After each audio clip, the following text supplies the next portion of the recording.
Hello, everyone, and welcome once again to another episode of Lack of Focus, episode 16. Now there are two of them. I am your host, Ed Horne, and alongside me tonight, on camera tonight, one Mr. Sean Dorcy. Sean, how's it going, my friend? It's going good, guys. How you guys doing? Good, good. And of course, our producer extraordinaire, one Mr. Kris Sheriff. Kris, how's it going, my friend? Good, thanks, Ed. So Chad is not going to be able to join us tonight. He is not feeling very well tonight, and he's going to skip out. So there'll be less insults on my part, I hope, this evening. So in any case, obviously we're into the new year. We've got a whole bunch of articles we're going to be covering. We saw quite a bit of stuff from the Separatists. We kind of have some dates that were announced. We're going to kind of briefly cover over that. So that's going to be a lot of the news. And in the main topic, of course, Sean missed out on our points guessing game, so we're going to play some of that. And then we're going to answer some questions on firing arcs. Because it seems to be a little bit nebulous area in the rules, and we wanted to clear some of those up. So all of that and a lot more is going to be coming up right after this. All right, we're back, and in the flight deck, we're going to cover over any events we might have been doing, squads we're flying, ideas we've got for the list. So I know there's a few tournaments going out there that have been played. So, Sean, I'm going to start with you because I have no idea what you've been doing lately. So, what have you been flying lately, my friend? The three fire sprays. That's where Still I'm at flying right that. now. I'm locked into that right now, just trying to do it. I got 3 games in, 2.5 weeks ago with my son. I didn't fly well in 2 of the games. I couldn't, for some reason, I couldn't figure it out. But the third game, I pretty much blew him off the board. So he was flying a Vader list. I don't exactly remember what was all in it, but I do know this: Vader is brutal. When Vader gets going, Vader is brutal, and That he can be. um, I'll tell you this much: if fire sprays are actionless, they're tough to play because you got to have rerolls and you got to have the focus, you got to have the target locks, and you got to have the rerolls. So I like it. There's just a lot of firepower with them. I like the fact that I can fly past something, make a mistake, and still have a chance to do some damage. So They're a little tanky too, so that doesn't hurt that they can take a little bit of beating. With 30 health on the board, so it's 30 health with two ingrained, two ingrained defense dice. So it's pretty good. I like the list. When I start playing again in tournaments, which will be pretty soon, there's a few of them in Omaha. I will be playing that list and don't really care how I finish. Just gonna have fun with it. And can't wait for the 2.0 game to start and get rid of this extended crap. All right, so Kris, I know you've attended a tournament. Yeah, I did. It was yesterday, so it would have been on the next show had we recorded on time. But yeah, it was not fun or interesting. It was awesome. I came third, so I've played the triple upswan list that I've been abusing people. I was abusing Chris Brown because he was running it. He posted like pictures of a mirror match or something, and I was giving him a hell of a lot of shit for flying it. And I was like, no, I should probably put it on the table before I judge people too harshly, because it was like, oh, it's interesting. There's loads of decisions, and I just didn't enjoy it at all.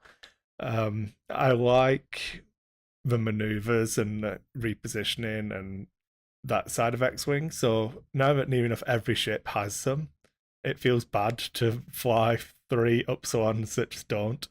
But it's very much like what Sean was talking about, where it's 36 hit points. It's got doesn't have the 2 firing arcs, but whatever is in your firing arc dies because it throws out 15 attack dice if you can get 1 ship at range 1. Jeez. I won the first game I played with it against Fenro, Old Terok, and 2 Mining Guild ties. The second game I played was against 3 FOs and an Upsilon with Captain Cardinal, which was pretty interesting list. I lost that one. I because I was like, this is a stupid list and like easy and it doesn't take any thought at all. I didn't put any thought into it, so I absolutely messed up deployment and my opening engagement. The way it works, I suppose I should actually go over the list that I ran. I was getting ready to wait for a moment to be like, so what exactly did you fly? Were they naked, or how does it work out? It's a Lieutenant Dormitz, which is the Initiative 2, who lets you, after he's deployed, you can deploy up to range 2 of him, ignoring the normal restrictions. So you can deploy in the V outwards. And that's awesome. And then you have 2 Starkiller base pilots who are also Initiative 2. They all have hyperspace tracking data, which is during deployment, say a number between 0 and 6, and that's the initiative they deploy at. So we all deploy at Initiative 6. And then once they're deployed, you get to give every ship within range 2 of you, or every ship at range 2 of you, you get to give it either a focus or an evade token. So all 3 of them have it. So you get 2 evades and a focus for the opening exchange. Right? Yeah, it's good. I totally never saw that when I looked at those. And then if all 3 of them have got pattern analyzer, so that when they complete a red maneuver, they can perform an action before the check stress step, so they can stop and still coordinate and do it. It's good. Yeah, and basically in the opening exchange, if they deploy a ship on the board edge and stop, you can still shoot them with a target locked focused 4 dice primary attack, and then have reinforce and 2 evades for a range 3 shot back. Oh, that's dumb. So yeah, that is dumb. But it is what it is. So the game that I lost, I just put my ships down and just threw tokens at them. And then it was like, no, I needed to take focus, evade, because he's got an upsilon. So if I just plow at him and roll badly, I can actually take more damage than I want to. And the bank that I wanted to do to make sure I could get my shot in was going to clip a rock, so I said, I don't really want to do that. So I ended up, I slow rolled, which doesn't give you the shot, because he was obviously stopping and wanting to not engage in that turn when I've got double stacked evades on every ship. So I wasted that advantage, and then we jammed each other up and traded dice and stuff, and I left his Upsilon, Captain Cardinal's Initiative 4, on 1 hit point. So he got an extra turn of him shooting, which killed one of my Upsilons. So it was then 2 Upsilons against 3 FOs. And I just couldn't kill them quick enough. Like, he'd get around behind me. And Lawrence flew them really, really well. And actually, he was the winner of the event with that list. So it was pretty interesting. Captain Cardinal, Hux, and Phasma as the crew, and then 3 FOs with Fanatical and the what's the offensive tech swap one? I'm gonna have to check now. The one that lets you change a blank to a hit with a focus result. I forgot what it's called. Advanced Optics. Thank you. I was gonna say I just looked at that card. Yeah. So I was like, this is going to be fine. It's not going to do that much damage. I'm going to be reinforced, so the ties will do like 1 damage a turn if they're lucky, and 1 damage each a turn if they're lucky. But with Hux and Cardinal, letting you reroll the focuses, it was getting two hits and or 3 hits at range 1, and I'm like, oh crap, this is actually doing more. This is starting to become a problem. Yeah. And then, so the last game, I was like, okay, I need to actually put thought into it and play this list properly to see what it's like. And if you do all the right things at the start, it's a lot harder for your opponent to play against. But I feel like it either wins or loses in the list building phase for the majority of the time. There's different things you can do. To me, it feels a lot like 40 LTs, that it's just put it on the table, it'll do what it'll do, and people will either be able to figure it out or not. And I've had people like say that it's completely different to that because of reasons, and it's more about how it makes me feel. I don't feel like it's. There probably are lots of different things you can do and stuff, but I just don't see it, and that's not how my X-wing brain works. So it's more like point and click. Like point yourself towards a ship, make it go away. Point yourself towards a ship, make it go away. It turns so in that last game, turn 1, I erased a U-wing. I erased Benfrick 2 tubes. It was Lando, a U-wing, and an X-wing, and I erased a U-wing in one round of shooting, just dead, because I've got target lock focus. I was in range 1 of him because I'm a large base ship who deploys at range 2 of the table. I deploy within range 3 of the table edge instead of range 2 effectively.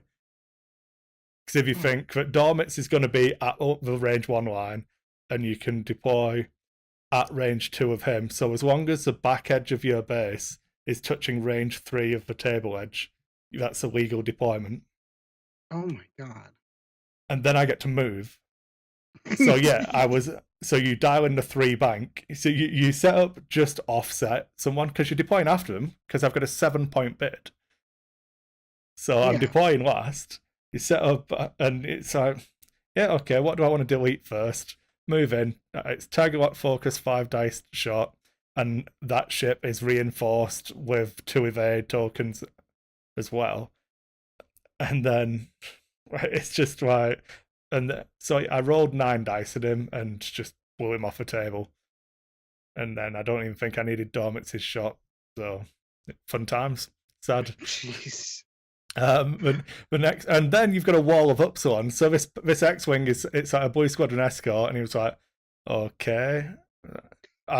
So instead of being, you start off in the V, so Dormitz at the back, and then 2 of them just offset. Left, right in a V formation. Yeah, then I made it into a line of Upsilons diagonally across the table.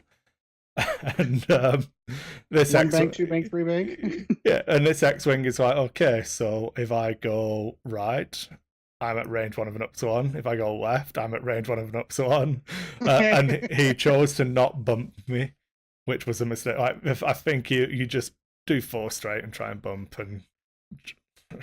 but he didn't. At least that's 1 less shooting at you.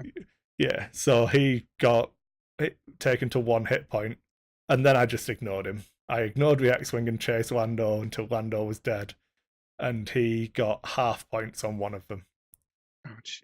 And so it's a good list. It is not. So it's not fun for either player. Walk me through the token stacking that's going on here. So the first one moves. So before you do any actions after deployment, hyperspace tracking reads that you can assign a ship assign each ship within range 0 to 2, either a focus or an evade token. So Dormitz's hyperspace tracking data gives him either a focus or an evade, and everyone within range 2 of him a focus or an evade. Mm-hmm. Then the second Starkiller base's hyperspace tracking gives itself and everyone and then the other one gives everyone. So it's only turn 1 that you get those tokens. But luckily, you're fighting people in turn 1, so good. So good, because you intend to be in range and firing on range 1, and your token stacked like that. Basically, the way you do it is Starkiller base Pallet 1 moves and takes a target lock. So he's target lock focus, double evade.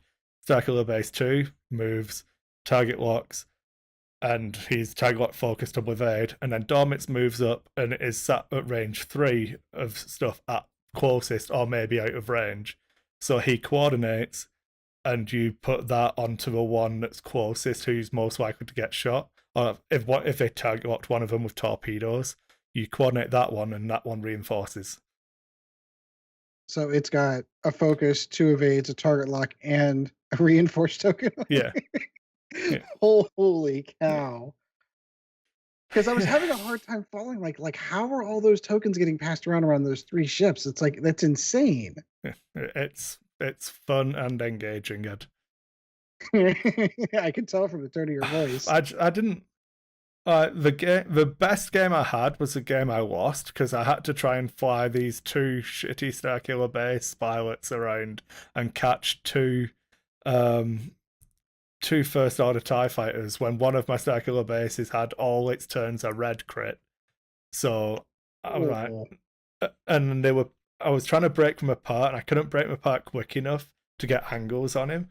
So that was probably my most engaging and enjoyable game because it felt challenging. The other ones were like, if I keep dialing my move. So Fenro and Old Terok didn't beat me. They were behind me for the entirety of the game, but they had to keep running because one of my ships could shoot them, and one of my ships can explode them if they roll badly.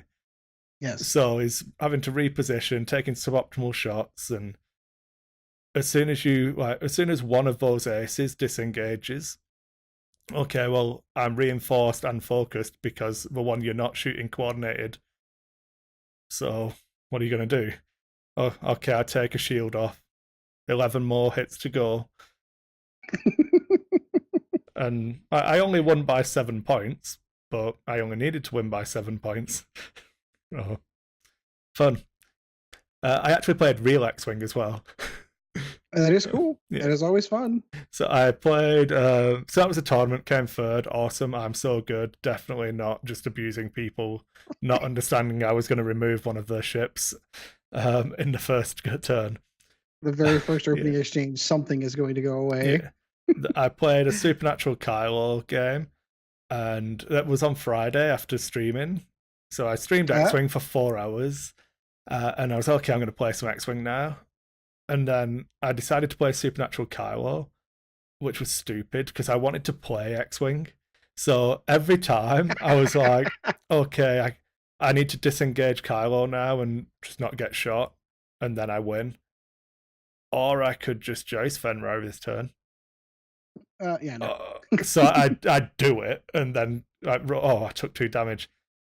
I don't need to do this. This is stupid. So I'll next turn, I could just disengage this turn and with Supernatural, and he can't catch me. Or I could just Jace this TIE fighter. It's okay.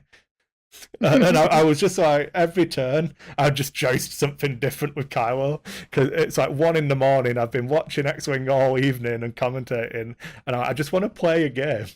So I actually want to roll dice and not play just evasive gaming all game. Yeah. So that was fun. It was just stupid. And then the other game I played was in the league. That was a league game, but obviously I lost. So that was really stupid. I should have not played that list. I'd done something else. And then I played a game where I let him pick whatever list he wanted that I'd brought with me. And he wanted to fly against Redline and Whisper and fell. Because he was like, I want to see what Redline does. So I showed him. So show him exactly what it does and how quickly it does it. So I've played a decent amount of X-Wing, but I don't really feel like I've played any X-Wing that was, just fun and enjoyable. It was all feel bads, man. X-Wing. I moved stuff around, stuff died, but it wasn't really enjoyable. Yeah. But so I've got a Wedge Luke and U-Wing listed. I'm going to probably try and take out. Or I've been chatting to one of my friends. I've been playing Resistance with Nian Num, Eloasti, and then the 2 Initiative 5 A-Wings, which seems pretty interesting. Or 4 Initiative 5 pilots. So I might try that as well. See how that does. Yeah. I actually have games I played. I went to a game store and played X-Wing this week. It actually happened. So I myself I picked up my while I was at the store, I was picking up my resistance or the first order stuff. So I couldn't actually get to play the list I wanted to play. So I'm like, all right, well, I'm going to grab something. I've been playing Supernatural Vader. Wanted to see what Pure Sabacc looked like because I knew I wasn't going to be playing Chad first off. And then I just threw in 3 Academy TIE Fighters. So it was a 5-ship build. The first game I played against was Chad's son, Logan. He was running proton torpedoes out the ass. He was running Wedge with proton torpedoes, Thane with proton torpedoes, and Dutch. So Dutch can go around and he's got the R2 astromech that allows him to take an extra target lock as well. So he's throwing around target locks to everyone. So now that was probably the better of the 2 games that I played. Basically what ended up happening, I ran Vader down the one side. The whole reason the TIE Fighters are there in the first place are just to be to get in the way. If I get damaged with them, great. Pure Sabacc and Vader really going to be the heavy hitters. They're just kind of there to get in the way.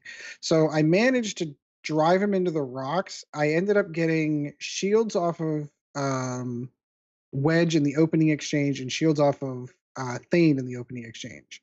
So in the next turn, I knew that Thane and Wedge were going to turn into Vader.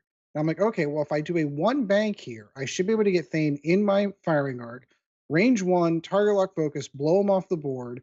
I'll take 1 torpedo from Wedge and be okay with it. And then Pure Sabacc's going to clean him up because he's down to 2 hull. Except I didn't get Thane in arc. And then I ate 2 torpedoes. Vader goes away and the game goes downhill from there. But it was fun. I enjoyed it. I had a good time. I did end up dropping Thane eventually. And then of course, Dutch, I'd sent the TIE Fighter to chase after him, but he was just ioning that thing off the board. And it was kind of a bit of a mess.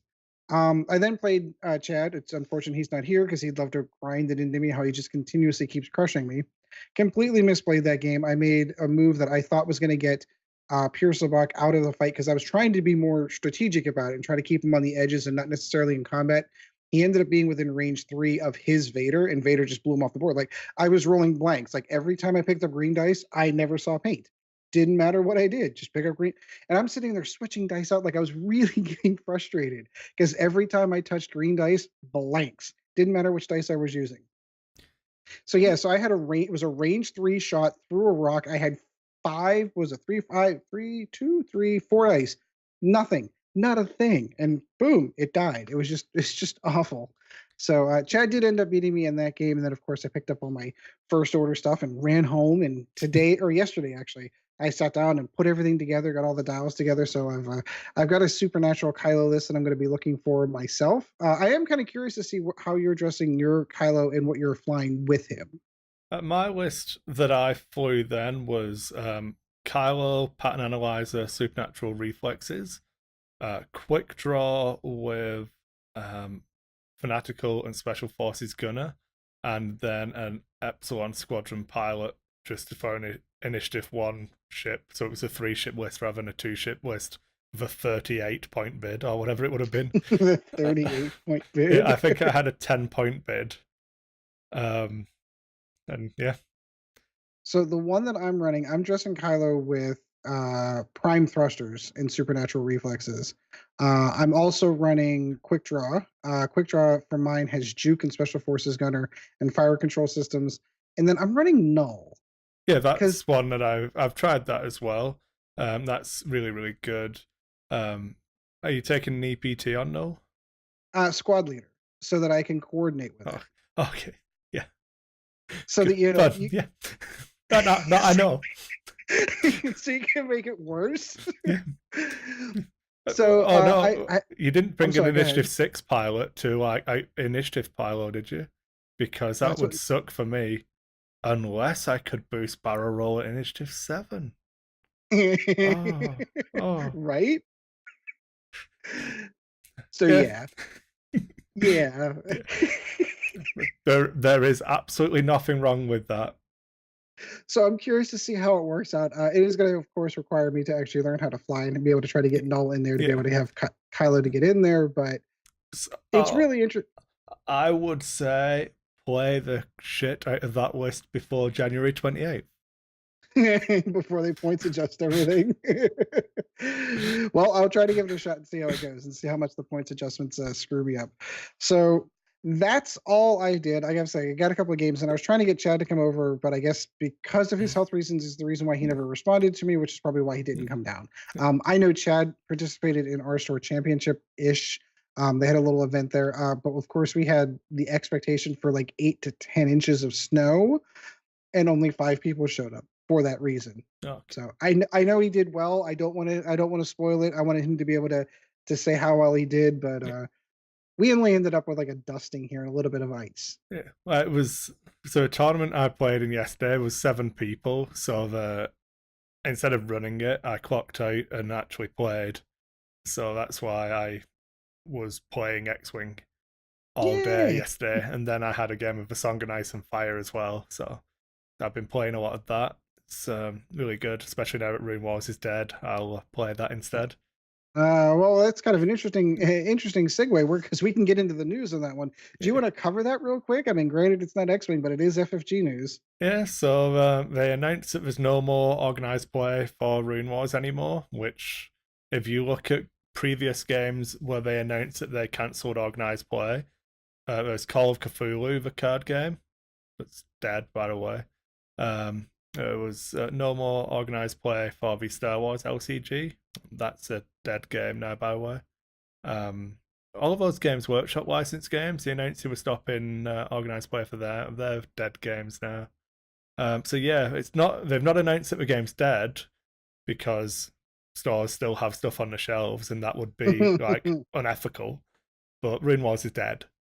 If you can't, people are adding 2 and 2 and coming out with 1700, and they'll still do new armies, and no, you've not seen FFG's model of we sell stuff because we do OP. Right. Yeah, exactly. That's it's a shame, because it was. I remember that being a really big game for a while. It was a big seller for them, so I'm not sure. I don't know if it was ever. It was really well hyped, but the moment it hit, so actually Zach Matthews pointed this out in one of the comments on one of my posts. I know, we've chatted sort of about it, haven't we, as well, Sean? A little bit, yeah. But but before there'd even been any reason to play in store, as in like any OP support, the first store kit had actually arrived. They'd announced Legion. So they'd given people excuses to get out of the game before they'd given people a reason to play it. Well, it was interesting because I learned about it at Adepticon. They were giving them, I think it was like with the whatever their super sign up thing was, and then they were selling it for $50. Yeah. You could buy one for $50. And then I ended up getting 2 cores with that and a little bit into, but I think what killed the game actually was Age of Sigmar. When Games Workshop came out with Age of Sigmar, which just changed the whole fantasy, that screwed Rune Wars right off the bat. And I think that in the planning stages of Rune Wars, Age of Sigmar didn't exist. It was first edition Age of Sigmar, which people weren't playing. Right.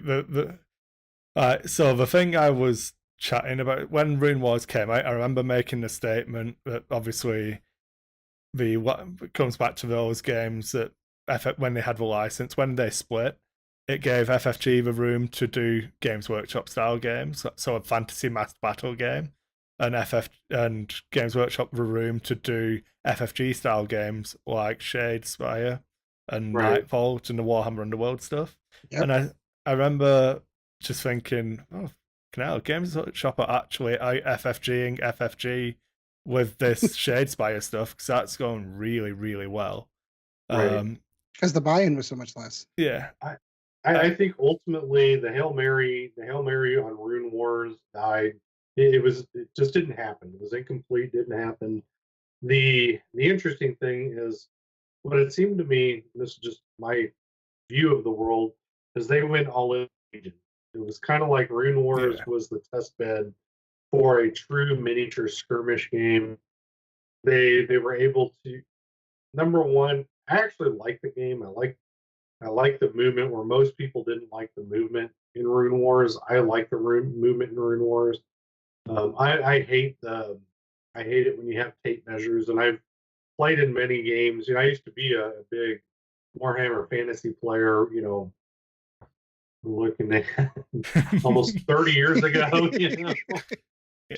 Yeah, that's a long time ago. I Yeah. was in my 20s, and I'm almost 50 now. So, um, and the one thing I learned in that is that you have dicks out there, but you have them in every game system. I get it, but you have dicks out there, especially in those types of games where they fudge that tape measure. It's a 4-inch move. Well, it ends up being like 8 inches somehow. At the end of the move, and I'm not going to sit. It's So, crazy. I'll be honest with you. It's really crazy because I just threw away my original because it was so beat up and torn up. I found it and threw it away last week. My original Warhammer Fantasy rules Oh, from jeez. eons ago. They were just so bad. I mean, they were falling apart. And then I gave away my my when I got back into the game. When was that? It was about 8 years ago, 9 years ago. Before they changed everything in it. And I found that rule book, and that was the big, thick, the 1.25 inch thick rule book with everything in it. And then I had because I was Bretonian. I love the Bretonians, and I had actually bought into Dark Elves right before I quit playing and stuff. But getting back to Rune Wars, I love the movement because of that. I loved yeah. it because it became a game where you could measure it much better, and it also helps me visualize things better. I don't have the best Yeah. visualization It skills. was a very clean game. I really liked it. Yeah, Its simplicity lent itself to actually the decisions you made on the table, and the bluffing factor with the dials was really, really right, strong because you had variable in it. It's like if you imagine it, bringing it to an X-wing analogy. If the maneuver you dialed in affected the initiative value your pilot was moving at, so right, it's like if I do a 1 straight, I'm moving at initiative 1, but if I do a 5 straight, I'm moving at initiative 6. right. So But you, I just think the thing about it, Chris, is I think it was a test yeah, bed for everything. yeah. Rune Wars was the sacrificial lamb for X-wing 2.0. It was a sacrificial because of the way that they restructured the So initiative bids and everything else. I can't. I've not written an article on this or anything because I don't have uh, double double verified sources and stuff like that. But I wouldn't be. I'm relatively confident saying that FFG screwed Rune Wars over multiple ways, and they knew it whilst it was happening. So they announced the game with 2 factions Mm-hmm. instead of all 4 factions with less units, because they tried to do it like X-wing. That's their only point of a miniatures game, was we Right. built out rebels and imperials because people want to play rebels against imperials, so you want either side. And they picked humans and undead, so that was fine. Yeah. But I said, if Rune Wars had launched with the starter box and then the elf starter box and the Ufuk starter box, It would have and been a much it would better have way to been do it. it would have been much better received, because Right. faction variety is really important in a miniatures game, especially when you're looking at generic fantasy IP. I also think they should have done Tyrannoth Orcs instead of Ufuk as the 4th faction and brought Ufuk out later, because Orcs resonate within fantasy players, and you're getting right into the hooks of, yeah, it's still a generic fantasy setting, but they were looking to delve into that. You've got Heroes of Tyrannoth, you've got a Tyrannoth source book for the role playing game. Right. They're looking to build on their own IPs, but it was just Well, mismanaged. that is I was just saying mismanagement for sure. But the question I have is if they would have been able to do something, if they could have picked up another IP. So as an example, like the Middle Earth, let's say, or something where you have a known quantity. You know, not everybody knows the Tyranoth. Not everybody knows I get that, and the Sentinel. I was excited for them to do their own IP because they can do it cheaper. So, and you're not fighting against, like, Games Workshop have the IP for Lord of the Rings, so you've got to wait for it to time out and then try and outbid them. Right. And you know what I mean? If you just use it AN generic, it's easy. But I don't know. I think that's enough on Rune Wars. I think that's more talk than it deserves. Oh yeah. So long story short, the game's gonna die. Oh yeah. I mean, I've got all 4 armies to still unpainted, but I've got all 4 of them. I can add a couple of units cheap, and I'll keep it because I think it's a solid game. Will I ever play it again? Well, I'm hammering A Song of Ice and Fire at the minute because that's fantastic. I just played again. Is that a miniatures game too? So and who's doing that game? That's Cool Mini or not? Oh, that's right. So there's the Stark versus Lannister box set at the moment. So you have Starks and Lannisters. You have the neutral faction, which at the minute is House Bolton. You've got like Cutthroats, Flayed Men Cavalry, and the Bolton's Bastard Girls, which is archers and hunting dogs. So you shoot someone, and then after you've shot them, you can loose the hounds and just charge a unit. So you get double attacks. You get to shoot range attack and melee attack people. And then they just did the Night's Watch starter box, which is stupidly good value. It comes with a 40-point army, which is the standard size of the game, which is probably the strongest build for Night's Watch. It's just that box. So you don't need to buy anything else. It comes with the rules, the pop-out terrain, which is double-sided compared to the normal starter box's single-sided one. Yeah, so if you're willing to play Night's Watch, it's stupidly good value. It comes with everything you need to play. It comes with Night's Watch specific dice in it. It's not even like cheap. The base game comes with cheap generic dice. If you buy the Night's Watch starter, it's really good. Wild Wings are next, and yeah, they're rounding it all out, going through. It's set in the War of the Five Kings, so no White Walkers or dragons at the minute, but we'll see. Can you play Dothraki? Can you have a Dothraki horde? Not at the minute. There's no Khalasars. Oh. No, there's so there'll be 5 factions that we know about, and within the Starks, for example, you have Braid and Tully, so you can run Tully swordsmen instead of Stark ones, which are actually different models with different rules. So they're all like unit card stuff. So if Tully units are really heavily armoured and like foot knights, you can run House Umber with Great John Umber, which are all like berserkers and great axe wielding maniacs. So you've got variety within the Stark faction. In the what do you call it? The Lannister faction, you've got like House Clegane, you've got pyromancers, so you can have people run around with alchemist fire throwing, just burning people. But it's more I want to say more like medieval combat, because if you're not really doing a ton of magic or dragons or wizards or stuff like that, then really it's just medieval combat. Yeah, it's set in the Game of Thrones, so it's outside of Daenerys with 3 dragons and the Night King. It's a very like, what's it, fantasy light setting. I would agree with that. But it's a solid game, very fast, really loose with the rules, really easy to get into, no pressure. I've been really enjoying playing that. But kind of brings me on to a point I thought about touching the flight deck of doing this podcast again, where I've been trying to be more competitive at X-Wing. I feel like I'm taking the games too seriously that I'm playing again at the minute, because I was playing against the Night's Watch, and they're absolute fuckers. They can just regenerate the units so much.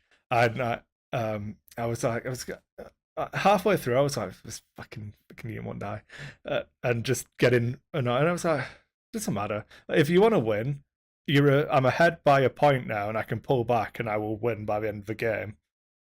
Or I can see if I can actually kill that unit, and we can just have fun.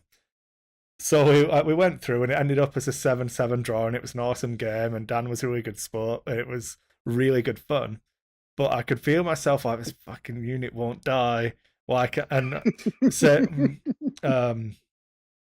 when I was like making bad decisions, jousting TIE fighters with Kylo, I couldn't kill these 2 Mining Guild TIE fighters. I shot him at like range 1 with quick draw and Kylo. After he had like 1 hit point left, and I still couldn't. I just did no damage, and this is fucking bullshit. And I'm just getting annoyed at the game. I'm like, dude, just play. What's wrong here? So that's Have fun, man. Yeah. So I don't know. I need to. I want to try and do better for the sake of like playing X-Wing, so I can talk about it and have games to report. But I don't want it to stop being fun. No, of course, absolutely. Yeah. All right, so we've got some news to cover. Yeah. We'll kind of go off on that one. I think I'll do some research on the Song of Ice and Fire and see if it's. So the trick, of course, for me, like I always weigh my miniatures games. Am I going to have anybody to play with?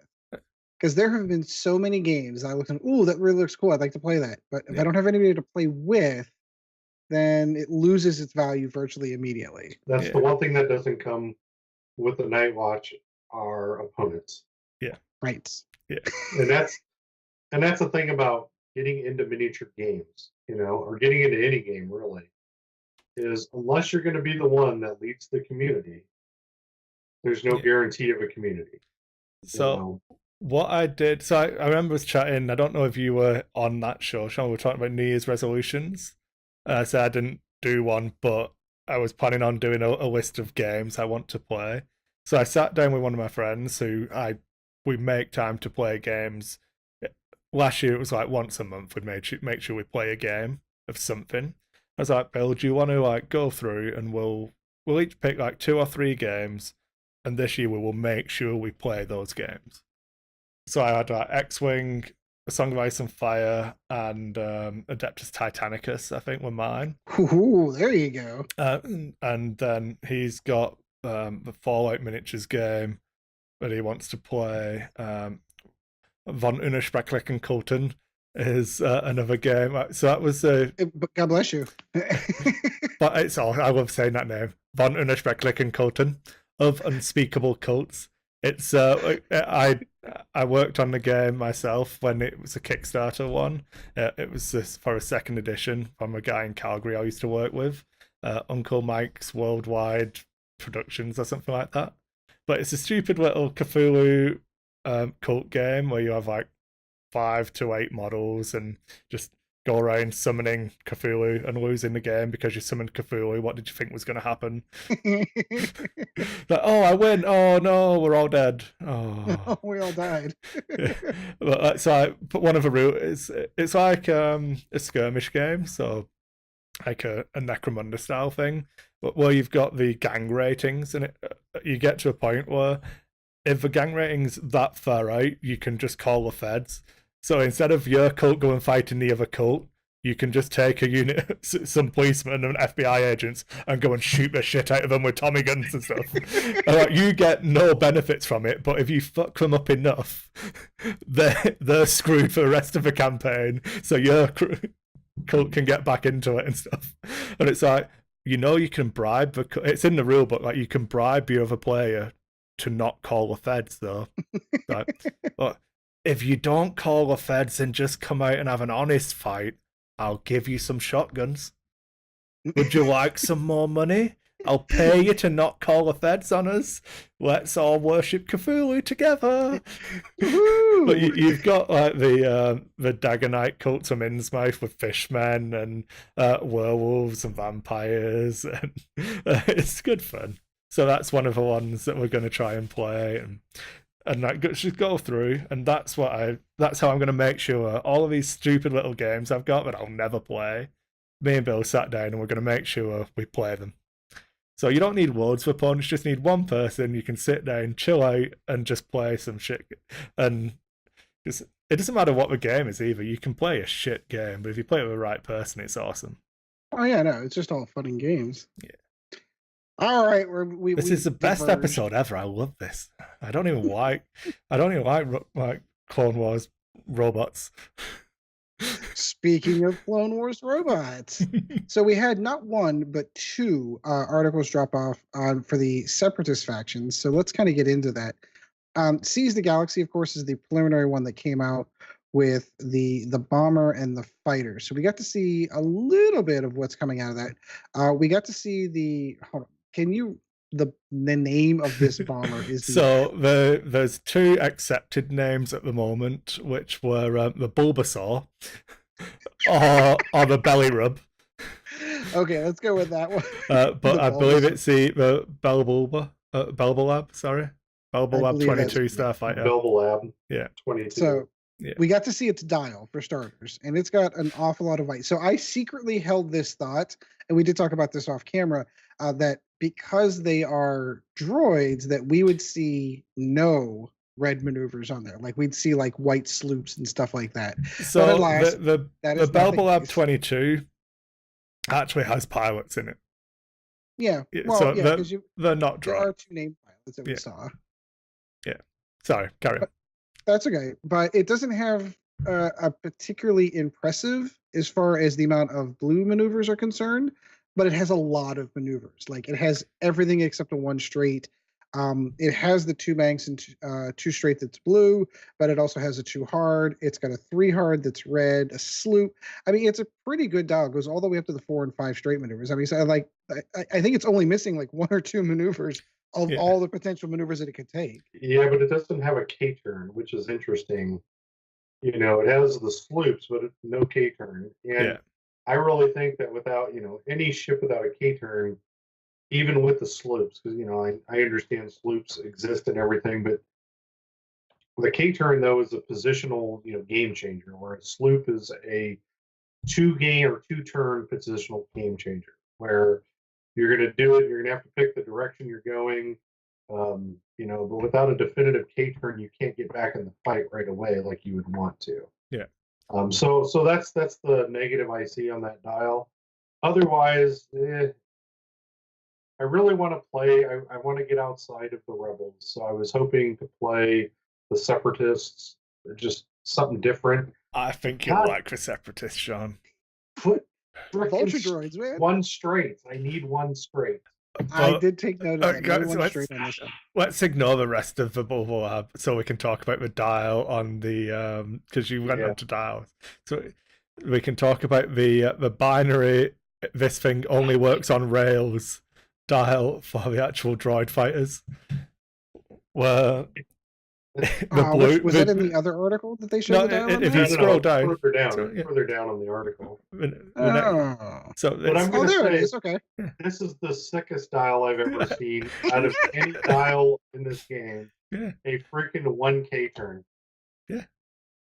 Doesn't the B-Wing have a 1K? I think it's got one Talon rolls, I think. Yeah, that's what it is. It's got the one Talon rolls. Yes, it's got a 1K turn. So this ship is better than a B-Wing now. When it gets down to that. Now, B-Wings are different because you have one straight, so you got a lot of knife fighting to do.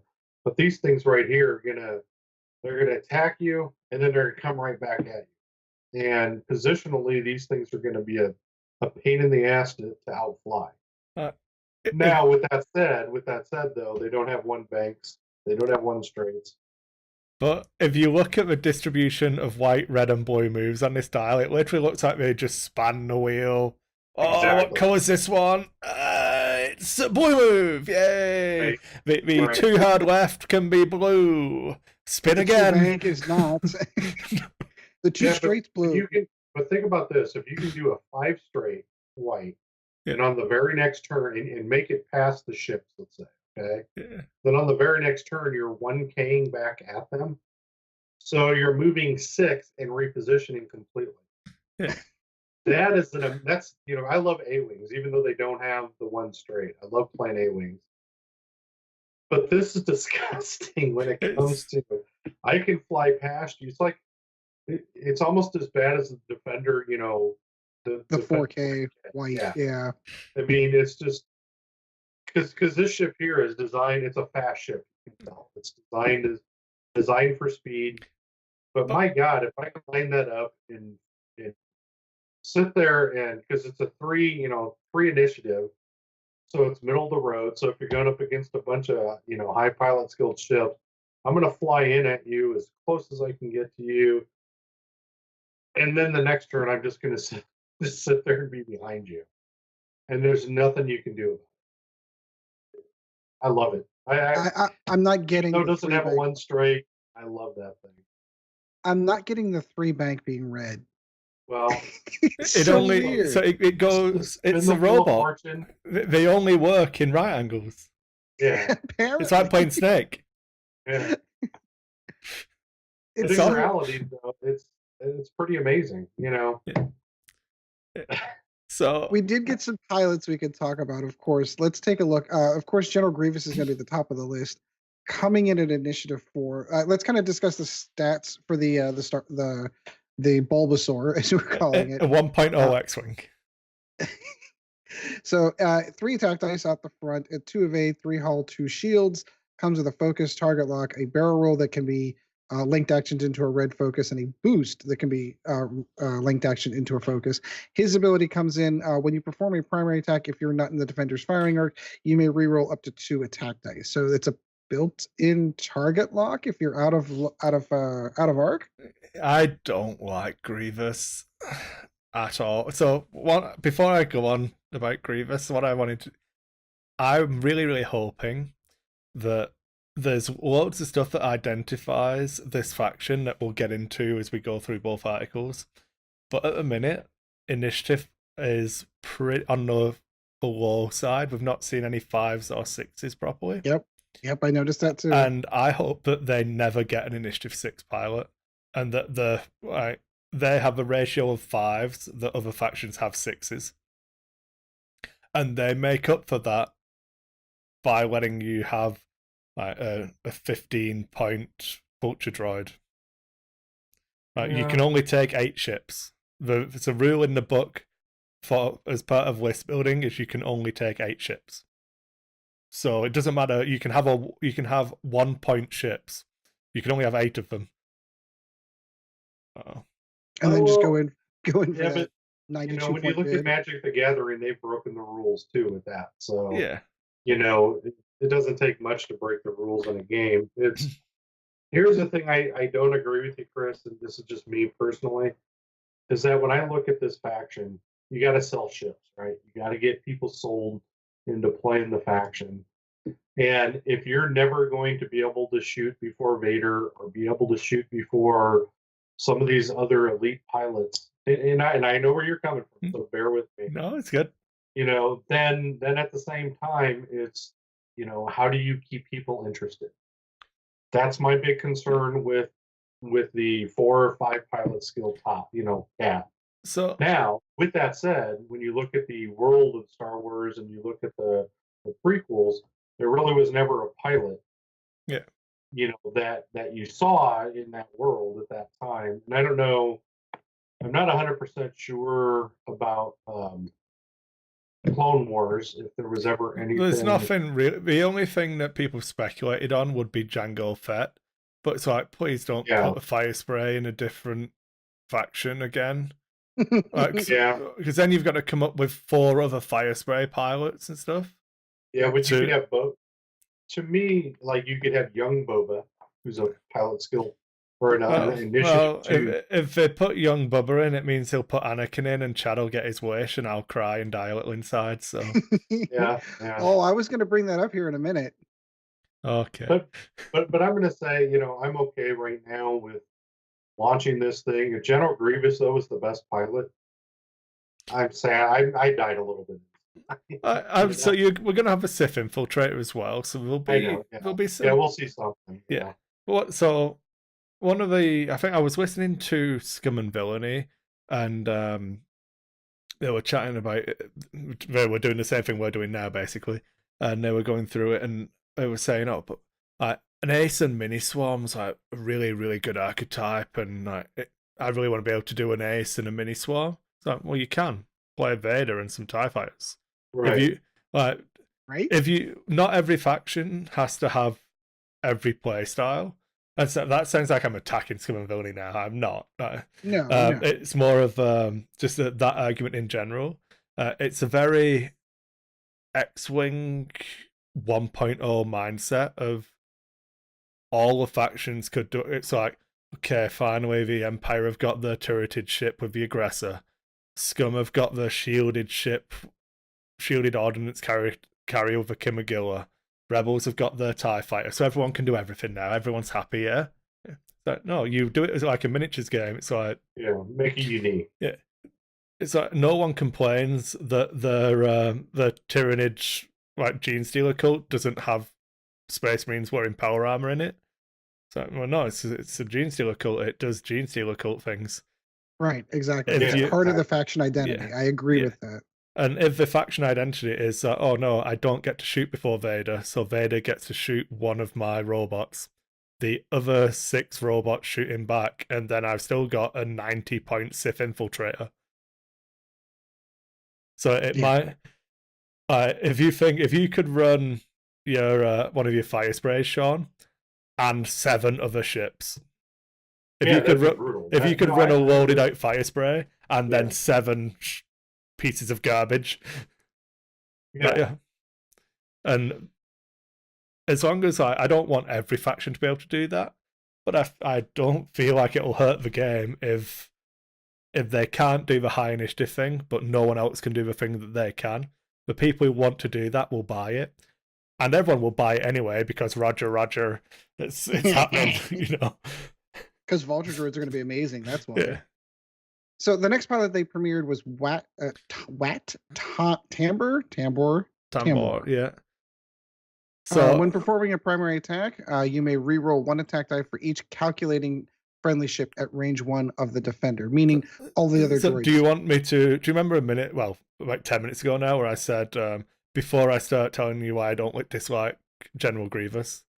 So this guy's just a better Grievous. Yes, actually. Yes. So if I do stuff that requires me outflying you with my low initiative ship, I get to reroll 2 of my dice.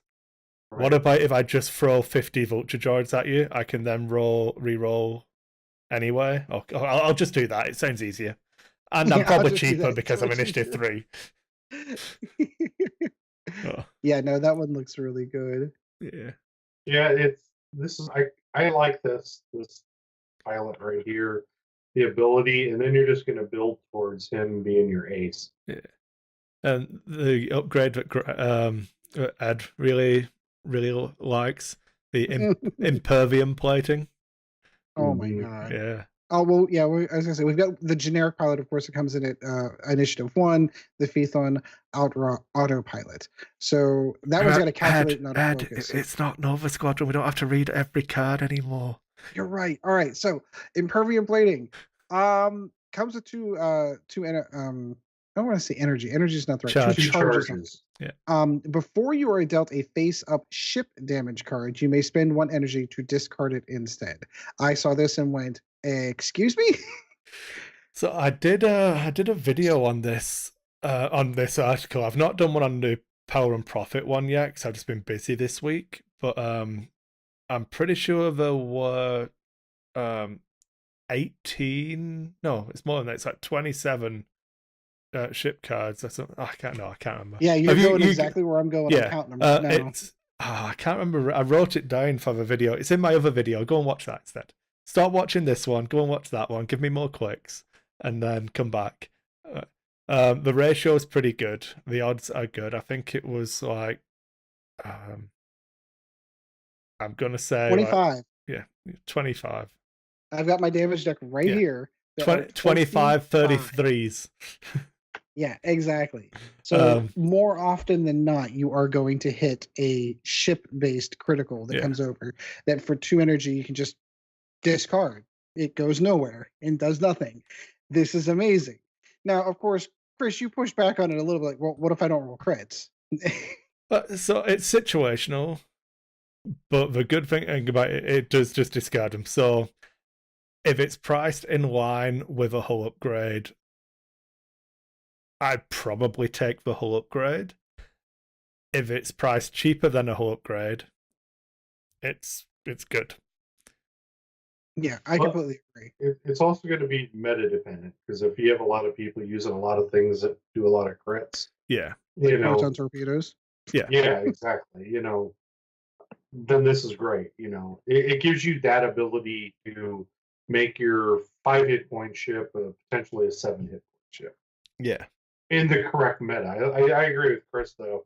I would do the whole upgrade before I would do this. If they're the same points. Yes, Yeah. if they're the same point. Yeah, Yeah. point dependent. Yeah.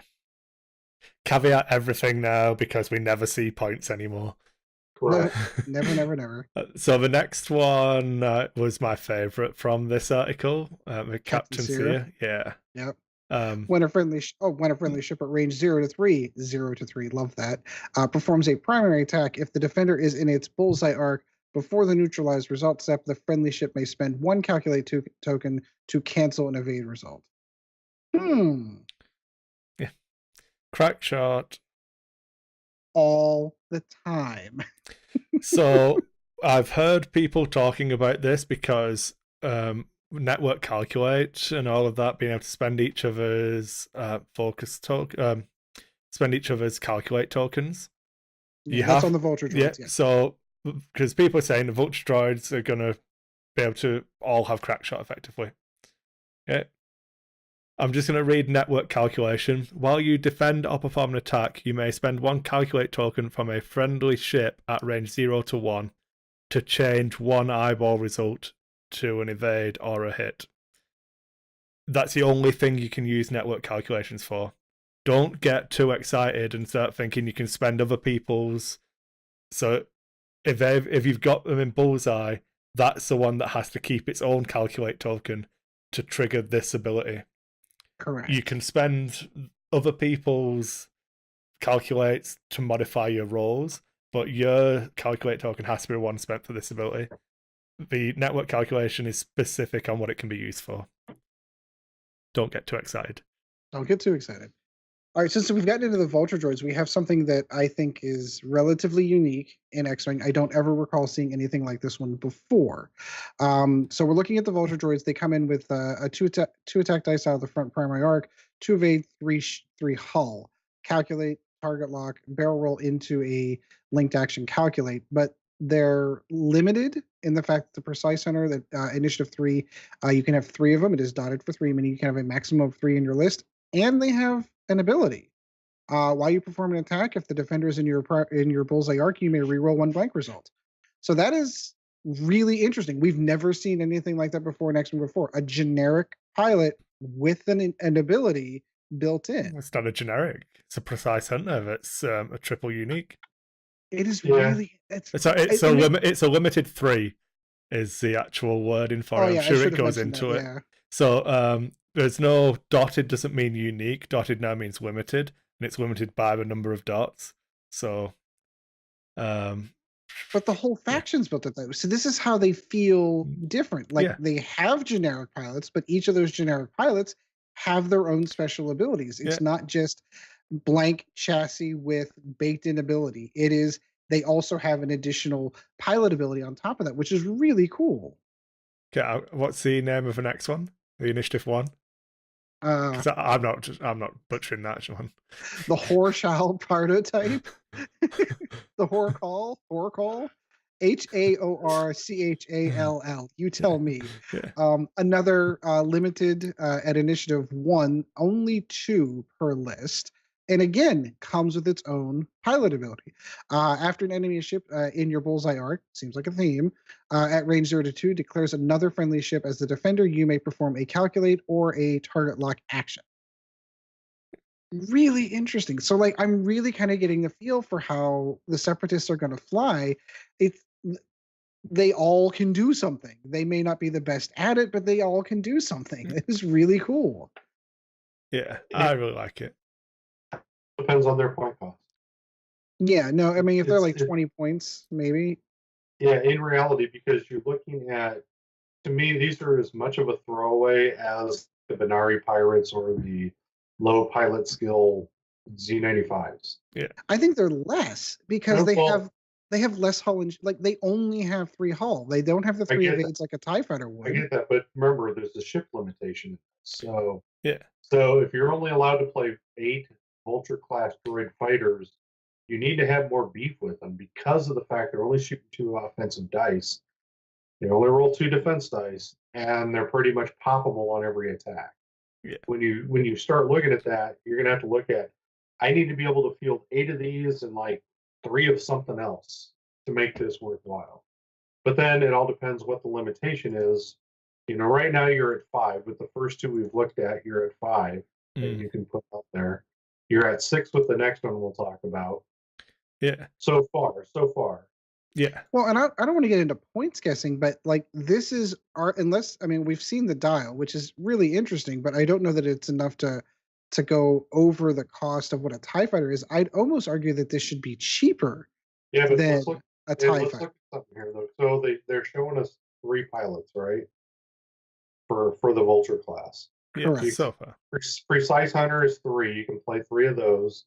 The Chow prototype, you can only play 2 of those. So now you're at 5. And now you're at the DFS 081, which you can only play 1. Now you have a limitation of 6 of these ships on the field. Yeah. So you're going to have a buildable material around them to make these guys actually worthwhile.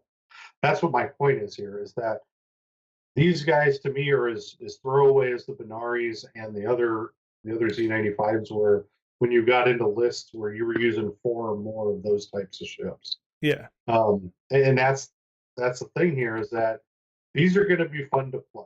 Yeah. But I'm hoping that they put more out. Than just this. Than just this. I'm hoping that you can buy them in blisters. Right, so this is only the pilots from the Servants of Strife box, so the one that's in the blisters we don't know about yet. Right, but I'm hoping that they have a generic, more generic even than these, where you can play the 3 limited and then just have crap tons of generic. So you have a viable, force just with this ship. It's my big point here is, with the Benari Pirates and the Z95s, you could run 7 or 8 of those. And still have a semi-viable list. Where with these, range 3 shots, through asteroids can still kill these things. And right? You're going to need a lot of them. You're going to need a lot of these ships on the board to be able to get damage through. You'd have to. Yeah, because you don't want to put these things at range 1 of anything.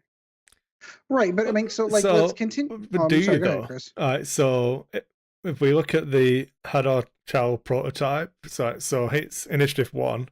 If that's one of the ships at range 1 of you, are you going to shoot this one? Because if you don't, it's going to get a tag or an extra calculate and stuff like that. So it can start building up. Like, I need to shoot this one, but the other one's got better stuff. And right, do I shoot the Precise Hunter that's going to be re-rolling dice and crack shotting me, or do I shoot this one which is now going to be target locking me, so it's re-rolling dice and crack shotting me? And I feel like you can, So I feel like if you jam them up, they will die, they will blow up. But from what you were saying about having 8 ships, if you run 8 TIE fighters, there's no upgrades. If you run 8 Benaris, there's no upgrades. If you run their dial makes them more of an effective ship than this one will be. Yeah, if you run 8 of these, you're taking they've got a ship ability and a pilot ability. Effectively, and then you're getting upgrades as well. So I think that is the difference between 1 and 2.0 though. Is that little thing right there. If you ran 7 Benari pirates, you could put all of the feedback arrays on it. With 7, I believe. I think you could only do 7. You couldn't. 2 points. Yeah, you couldn't do 8 points. 12 points times 8 is 96. So you'd have 16 points if you pulled one out. You could do feedback, which made him an extreme. In the old rule of feedback, where you didn't even have to be looking at a ship. Yeah. You could be on a rock and still feedback somebody and do damage. Yeah. These are going to be fun. I'll be honest with you. Yeah. These are going to be a challenge in the game too. You're going to have to really practice and understand the maneuvering of these ships and be able to make them effective. Grappling struts. Yeah. Do you? He did mention DFS. Yeah, we didn't talk about his actual ability, did we? Friendly ships at a friendly ship. While a friendly ship at 0 to 1 defends, it may spend 1 calculate token to change all crit results to hit results. And then of course if you have that upgrade that you put on. No, I was gonna say it's completely the opposite. So yeah, they're basically just preventing crits from going through. Right. Yeah, which is good. All right, so let's get into the cool one, which is the grappling struts. When they are closed, while you execute a maneuver, if you overlap an asteroid or debris cloud, and there are 1 or fewer other friendly ships at range 0 of that obstacle, you may flip this card. When you flip the card, you ignore obstacles at range 0, and while you move through them, wait, that feels wrong. You ignore obstacles at range 0, and while you move through them. After you reveal your dial, you may reveal a maneuver other than they choose straight and are at range 0 of the asteroid or debris cloud. Skip your execute maneuver phase, remove one stress token. If revealed at the right or left maneuver rotation, your ship 90 degrees. After you execute a maneuver, flip this card. Yeah. So I thought they land on that, right? So there's lots of words there. I don't want to go too deep into how this works because I feel like you have to do it in video form. And whilst we are on video form, you need to show it on the table. Like actually be looking at the ships. So when they're closed, which is the side that become equipped, so you cannot start the game parked on rocks because that's outside your deployment zone, so it doesn't matter anyway. But they start closed. If at any point you fly over an asteroid or a debris cloud, you can effectively stop on them. And land. Yeah. I mean, that's what they're doing. So no, so if you that's wrong. If you land your ship on it, you can stay on it as long as there's no more than one other ship on it. While you've landed on the rock, you basically become a turret. The only way to get off the rock is to do a 2 straight. Correct. If you dial any other maneuver except a 2 straight, you either stay where you are, remove a stress, or you rotate 90 degrees in the direction you went. So, yeah. Yeah, good. That makes sense. It's a lot of words to explain how this works.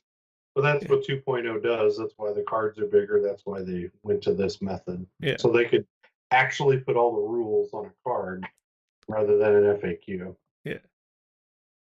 Well, and I know there's a lot of people already talking ahead of time, like, well, what if I get torpedoes on these things? And then I could just sit on a rock and fire torpedoes at people. That's actually kind of I don't know that they're going to have them. And they have missiles. They have the energy shell ones that you can reload. Oh, do you want to just bounce right over to that second article then? Since those are kind of what we're talking about? Yeah. We'll move right on. Just move right on to that second article then. So they, of course, they had a second article where they revealed a little bit more about this one. Yeah, it's still from the same pack. You get the idea of the spreads that goes in there and all the cards that come with it. And there we go. So let's get into the one thing that you were talking about first, which are the energy cell charges. Attack requires a calculate token. Spend an energy while you perform this attack. You may spend 1 calculate token to change 1 focus result to a crit, and an action reload this card. So they could actually just sit there and fire away. It is 3 attack dice out of the front arc, and they are range 2 to 3. So remember, as part of a reload action, you do gain a weapons disabled token. So you can't fire them the turn you reload. Calm down, everyone. It's okay. Yeah, but if you have multiple, you can. You're going to just be, this ship shoots, this ship doesn't, this ship shoots. If you can take 8 of them, all with energy shell charges. Oh my god, that'd be awesome. Especially at range 2 to 3, because that's exactly where you want to be, and it gives you an extra attack die. Yeah. And you don't give your opponent range bonuses. Right. Yeah. Right, exactly. Sounds good. And it's got the soft mod into a crit. I'm in. Bye. I'll take it. I will have myself some energy shell charges. Yeah, easily. So then so this is another conversation we had at the game store. So let's say, for example, you take the big rock. Where does it land on the big rock? So remember, it says if you overlap the obstacle. So this is why I want to do a video on it because it's so much easier. When you overlap an obstacle, your base is overlapping the obstacle. It doesn't say to pick your shit up and clamp it on. You just flip the card, so it lands where it lands. Okay, so that's a good argument, because there were some folks that are like, well, what if you put it at the center of the rock, big rock itself? And then I'm like, no, I think this, as soon as it touches the rock. But it's not if your maneuver template overlaps the obstacle, it's if you overlap the obstacle. Right, so you need to finish your maneuver on the rock. Yeah. Or debris cloud. Yeah. Okay, because that makes more sense, because like with the way that we were talking about the game store, it's like, well, they could just put it in the center of the rock and just turn 90 degrees wherever the action's going every turn and just fire missiles off. And I'm like, oh, that seems kind of broken. Why would you put it in the center of a rock? Because then you're giving your opponent obstructed shots every time. So if you have it so you're not on the edge, if you just have your back edge clipping the rock, you can shoot people when they're not obstructed. So the argument was, I've got one down to one hull. I'm going to park it on the rock, and then I'm going to get the extra bonus for firing through the rock for defense dice. I agree. So the minute that it lands on there, though, that's kind of where it sticks. Yeah. So they do get every faction seems to get its own faction specific EBT. Theirs is treacherous. While you defend, you may choose a ship obstructing the attack at this and spend one charge. If you do, cancel one hit or crit results, and the ship you have chosen gains a stress token. After that, ship at range 0 to 3 is destroyed. Recover 1 energy. So this one actually kind of recharges. I really feel like this is being translated from Japanese to English. This is I'm just bad at reading. I'm just bad at reading out loud. So I don't think so, because I'm reading it the same way. I mean, in my head anyway. You know, while you defend, you may choose a ship obstructing the attack and spend 1 energy. If you do, cancel 1 hit or crit result, and the ship you choose gains 1 strain token. After a ship at range 0 to 3 is destroyed, recover 1. So wait, it doesn't strain, not stress. Yeah, that's what I'm saying. So you have a new token coming in. Yeah, I mean, just like that's in the article as well. We get that. But if you break this card into sentences, it's actually really easy. While you defend, you may choose a ship obstructing the attack and spend a charge. So, I'm guessing, and I read in the article it states it, but it seems to me that the separatist ships can obstruct. All ships obstruct. Yeah. Anything that your attack passes through obstructs that attack. Okay. But for it to have an effect, a card has to reference it, or it needs to be. The rules for an asteroid is when it's obstructed, you're rolling it different dice. The rules so anything like the only way it's not obstructed is if there's literally just the mat that you're playing on. Right. I got you. Yeah, that makes sense. Just the rule goes into effect when something states it. Yeah. Gotcha. Okay. Again, this is going to be when we get to a main topic and stuff, and it's a lot of 1.0 hang-ups that everybody has. So the more I look into it and think about it, I really like 2.0. It's a really clean game, as long as you've never played X-Wing before. Right, because that's what I'm trying to do, is I'm trying to flush 1.0 down the toilet. Yeah. Now, literally, that's what I'm working towards here, so that it's why I don't like extended, because it just feels like it's too much to remember. And it's a remnant of 1.0. Yeah. 1.0 got so bulky, and 2.0, you're able to still play every ship. You're still able to do half the stuff or more that you were able to do before. I like this better. I like it that everything's just fresh. Feels fresh to me. So, we're going to move to the next card, Ed? Well, so I have 2 questions, because I'm reading, what I was looking for was to see if they described what the strain token did in the article, and I'm not seeing that. But I'm also noticing that those gas clouds that are coming with it are new obstacles in the game. Correct. That you can choose, which is fantastic. I'm really happy they're doing that. So my question with the obstacles, though, is do you have to be the separatist faction to be able to use them? So use the obstacles? Yeah, to be able to use gas clouds. I wouldn't have thought so. I'm going to completely go against what I just said.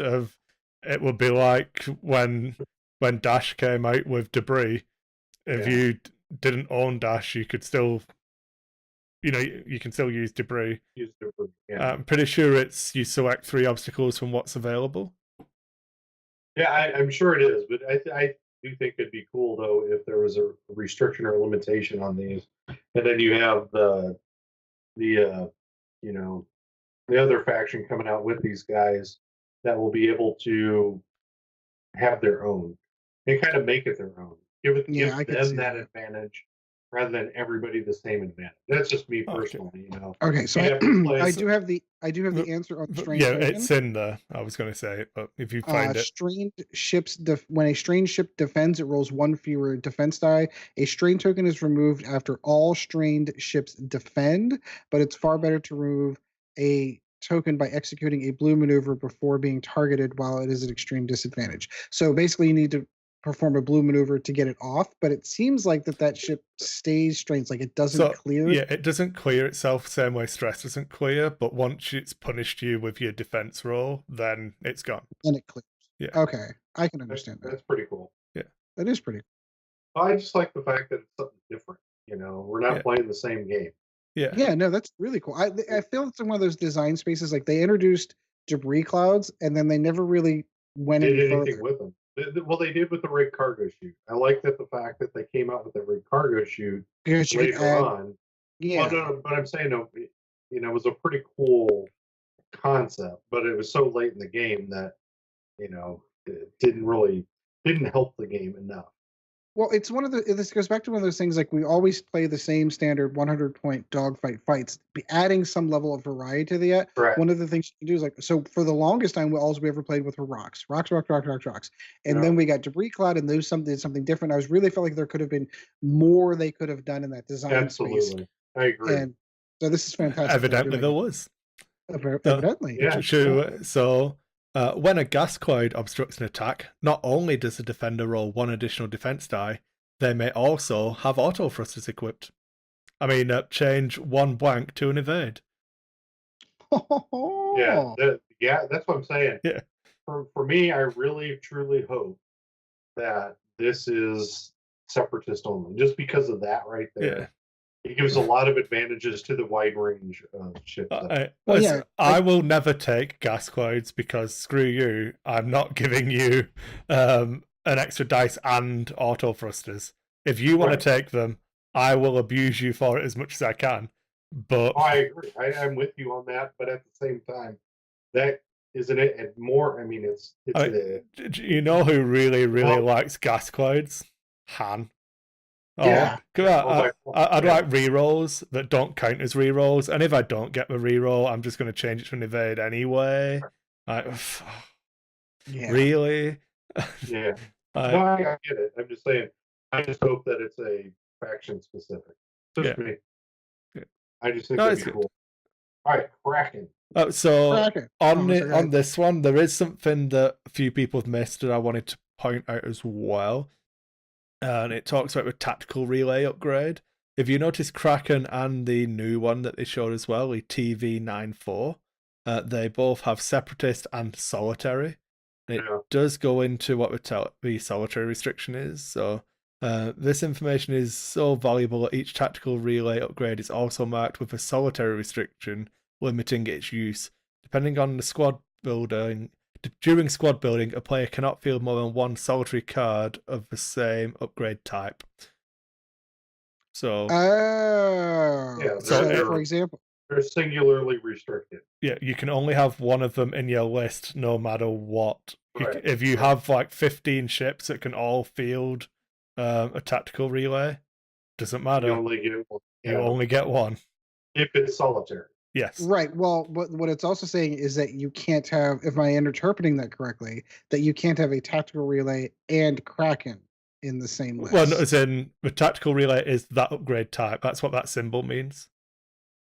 Yeah. So the tactical relay is this new droid Kraken Kraken is a tactical relay. Right.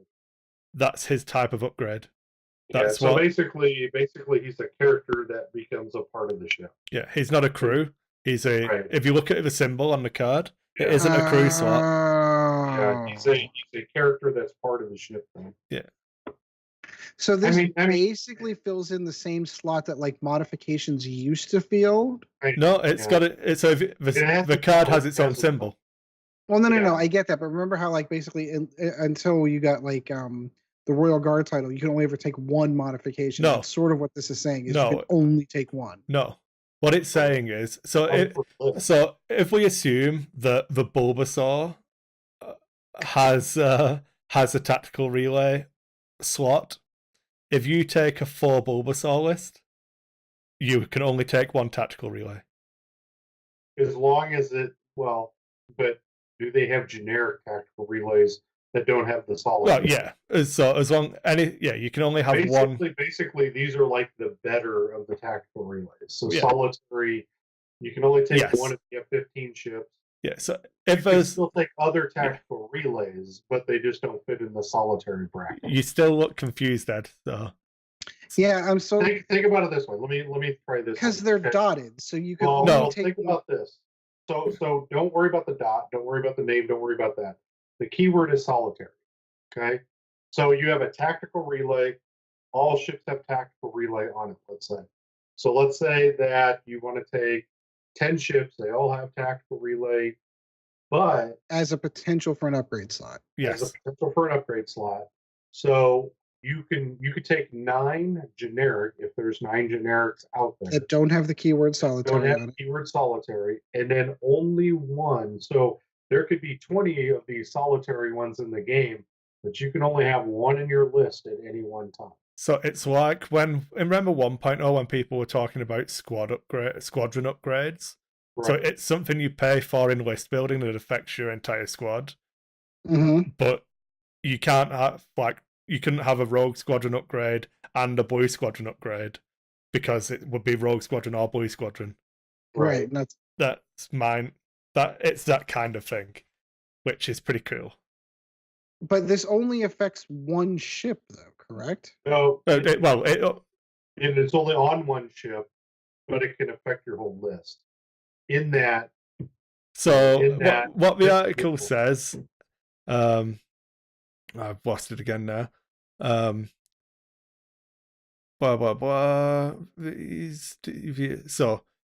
on top of Australian Grass Crowds, the Servant of Strife Squadron Pack also introduces the new tactical relay upgrades to X-Wing, giving you another way to customize your Separatist ships. These devious droids feed battle information directly to the Separatist commanders, helping both them and the Vulture droids alter tactics on the fly. This information is so valuable that each tactical relay upgrade is also marked with a solitary restriction, limiting its use. During squad building, a player cannot field more than 1 solitary card of the same upgrade type. So not per ship, per squad. So my question comes to this. Yeah. Okay, so you have a solitary tactical relay. Are they going to make it like the IG 2000 upgrade where both ships or all ships are they going to have a tactical relay upgrade that allows you to place it on all of your ships use that ability? That's a question, because this one feels to me a lot like the IG 2000. I think it's on you to keep that ship alive personally at the minute. With what we know, I feel like I take my belly rub thing, my belly rub 22, and I hide that at the back and just do 1 herds in a circle whilst Kraken goes, "Fly, my pretties, fly, fly," and then your vulture droid, monkey, monster winged things leap out of the Wicked Witch of the East window and go and get people, and he's still just trying to hide in the corner because if he dies, they all turn shit. I feel like I'm still struggling with this, and I think maybe it is because they used 2 named and dotted solitary tactical relays to do this. Because in my mind, I wouldn't be able to take more than 1 of a dotted tactical relay anyway. So if you took 2 Bulblabs, you could take TV94 and Kraken. Right. But you can't because it's solitary. Right. Okay, so that's where I'm getting at. So because I took Kraken, I now cannot take TV94 because I already have a solitary tactical relay in the list. Yeah. That's where I'm at. The second half to that is So in that example that you just gave, where you have one spinning in the corner in the background, his ability doesn't go squad wide, does it? It's only affecting. It's from hit. So onto Kraken now, I suppose. Okay, yeah, we might. So we've got there now. We've got there. A lot of explanation because so I thought I had it before, and then I just got completely turned around. During the end phase, you may choose up to 3 friendly ships at range 0 to 3. If you do, each of those ships does not remove 1 calculate token, and it gives you a calculate action. So the Belbalab doesn't have calculate normally. If you higher you put him on Grievous. It gives Grievous calculate as well as focus, because that's already focus. I'm just rambling for no reason now. It gives him calculate, and then anyone within 0 to 3 of Grievous would get this ability. If you, I'm just going to stop overcomplicating. Yeah, you got it. You got it. Okay. So separatist means it can only be used by separatists. Solitary means it can only be used. There can only be one tactical relay with solitary in a list. Yes, that's what it means. Yes, we win. Break it down that way. Yeah. That's the easiest way to understand. Well, you don't even need to use the word count. There can only be one solitary of a particular upgrade type in there, because you can see this getting migrated into crew, solitary crew, solitary missile, solitary torpedoes, solitary ship types. Right. Yeah, okay. Exactly. Yeah. Exactly. Yeah. Okay. All right. Now I'm better. Yeah. I way overcomplicated on that. But basically, solitary meaning you can only have one of this type of this name and one solitary of that type. Period. Yeah. You can have generics, but if it says solitary, you can't then go add other additional solitaries. Right. So it's additional limitation on already, in some of these cases, already limited cards. Yeah. Okay. Got it. And when you look at this ability, going back to just the ability, that's actually a pretty powerful ability. Oh, God. Yeah, absolutely. It reminds me of the IG-88 when the revamp on the IG-88 with their ability to keep it calculate. I don't know, Sean. It's not like they can spend each other's calculate token. Oh wait. What was the other upgrade that it did, that if you held on you could take only you could crack shot people with these tokens and stuff. Wait. But in 1.0 there was an upgrade that allowed you to like take an evade token and basically just hang on to it. That's basically what this allows them to do, is hang on to their calculate tokens, and that's super powerful. Yeah. But you're all talking about, their happy ship to begin with. In essence, to where, allowing them to keep their calculate isn't as strong. Now, when you get to the Beelzebub ships, those can, if they have calculate or the ability to gain calculate, that makes it a little more dangerous because they have the 3 and 2, where Vulture droids have 3 and they're done. So this could be interesting. I kind of like this. I'm really, really, really liking, after going through these line by line, I'm liking this faction already. Yeah, and I see where it's going, because it's exactly how you would want a droid army to perform, is they're all constantly helping each other out. I think that's fantastic. Well, there'd be a network. You look at it when they killed the, in the movie, when they killed the droid ship, the droid control ship, command ship. The controlling ship. When they killed that, it shut everything down. So you're looking at, IGs were linked. We already know about the linking of droids in the Star Wars universe. So this fits kind of well. So I do want to get to TV 94 because this one. I'm looking at it right now. So while a friendly ship at range 0 to 3 performs a primary attack against a defender in its bullseye arc, if there are 2 or fewer attack dice, you may spend 1 calculate token to add a hit result. Holy crap. Yeah. So you just took all of those 2 attack Vulture droids and made them 3 attack Vulture droids if they're in the bullseye arc. But with one die it never misses. Yeah. And if only I had a reroll for the dice that did miss, if I was in my bullseye arc and crack shot. Yeah. Living the dream, my friend. Living the dream. Now you understand why these are solitary, because you do not want this to be. You do not want to get out of hand fast. Yeah. Holy cow! We did get the title for the Solus one on the. I like Sean's the Beelzebub. Oh, we're just going Starfighter. with different names each one. So Yep. I'm just This thinking one, of being. interestingly enough, adds 2 hull. When you defend, if the attacker is outside your firing arc, you may reroll a defense dice. Yeah. So that sort of punishes aces who are trying to out arc you. Like, oh, you're outside my firing arc. I get a reroll on my defense dice. Yeah. It's And 2 more hull. it seems pretty It solid. adds 2 hull. Yeah. Yeah. It's pretty solid. It's going to obviously cost dependent, but you definitely want this on the one that you have your tactical relay on. Absolutely. Yes, to keep it alive longer. Yeah. But man, that's going to be a complete shift on how you play against this lit, because target priority is going to be, I need to kill the ship that's got the relay on first.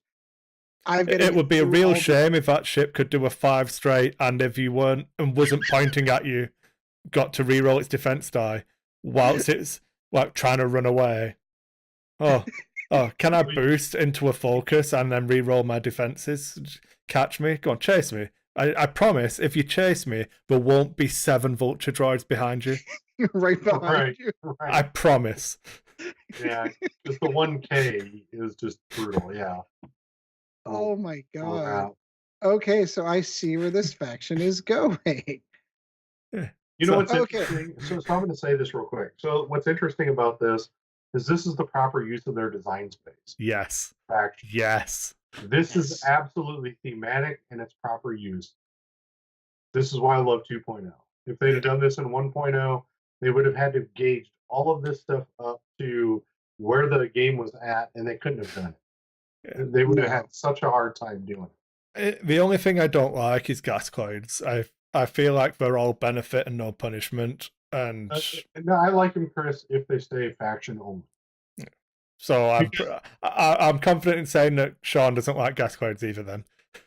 No, I'm really not. I don't actually like gas clouds, but I just think it'd be something pretty cool to have. You know, something unique to a limited. You know, because I hate to say this, but this is going to be, in my opinion, a limited faction. There just isn't a great, gigantic spaceship. But if everyone's limited in hyperspace, does it matter? Well, no. I'm not talking. Yeah, I mean, I get that portion of it, but what I'm saying though is that with this, you're not going to have, wave 10. When they're at wave 10 with this game, when 3.0 is looming on the horizon. So if they can get this faction to... What's the pool of ships that you're going to get with? So they've announced 3 ships at a minute then? Vulture Droid, Belbolab, and Sith Infiltrator.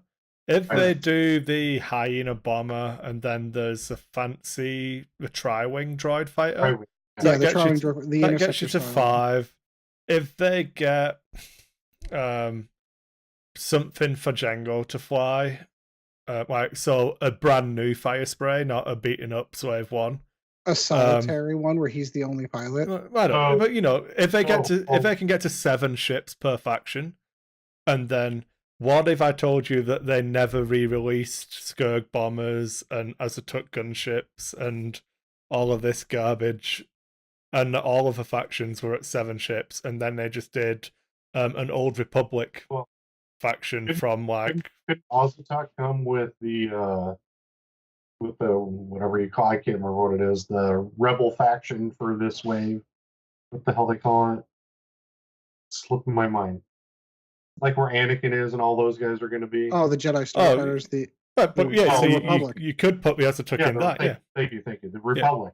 Why is it that you wouldn't see them, because those were Wookiee fighters back during that time frame. Yeah, that's what, you know what I mean. If the Azotuk drops into that one to help them get to 7 ships, if you sit between like 6 and 10 ships a faction, but then you never get the bullshit. I don't even know how many ships of Rebels had in 1.0, because it was Rebels and Resistance. You know what I mean? Extended will slowly die because people are just playing the stuff they can get on the shelf, and I get that. I think you're right. I think that is where they're leading it to go. They have their ships out there. They're going to let them languish out there until 2.0 is in its heyday, wave 5, 6, 7, something like that, and then who's going to even want to play extended at that point when you have all these other factions to play? Right now extended, because the problem is most, when I see leagues or extended leagues, there's people having a hard time shifting over to 2.0. It's like just because they don't have their base of knowledge. Yeah. It's interesting because for me at our game store, they just play it like it's X-Wing. Like they're still in the 1.0 mindset of every ship in the game, every in the game is available for play. Correct.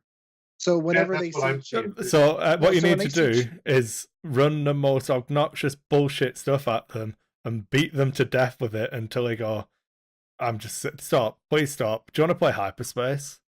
Well, it's weird to me because like people will come up and see like Chad and I playing our hyperspace. So why aren't you running this? Because it's not hyperspace. Why aren't you running that? Because it's not hyperspace. Well, and the rude awakening will come when they have to play those ships, when they have to play the restricted game. So you just literally run the obnoxious bullshit at people and just keep doing it and doing it and doing it, and this actually isn't fun anymore. You know what is fun? You don't want them X-Wing. You don't want them to quit though, but I get what you're fuck saying. Him, Sean. Fuck him. If they're not going to get on, if you're not going to get on board, just fuck off. Hey, there you go. There's a way I have fun, or you can just get out. We have a couple of other quick articles I think it'd be super fast to go through.